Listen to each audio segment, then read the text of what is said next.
فرصت جوانی فرصت عیش و عشق ورزی است. از سن جوانی که بگذری خیلی از کارا دیگه نمیشه، نه توانشو داری، نه اعتبارت اجازه میده، نه اون شورش در تو هست. خیلی از ما فرصتهای شادی رو برای آینده نامعلوم میذاریم. حالا بذار ببینیم ببینیم چیکار میتونیم بکنیم.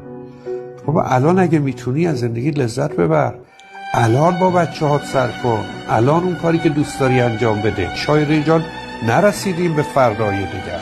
وقتی مشربت قطع بشه، ببندن، دیگه فرصت بهت ندن، دیگه نمیتونی. آدم در بهشت بود که همه نعمت‌ها به فراوانی بود. لحظه ای گفتن بسه و باید برید، دیگه تمام شد. آدم بهشت رو با همه نعمتاش مجبور شد رها کنه. الان تو از کجا معلوم چه امنیتی داری برای اینکه این لحظه ادامه پیدا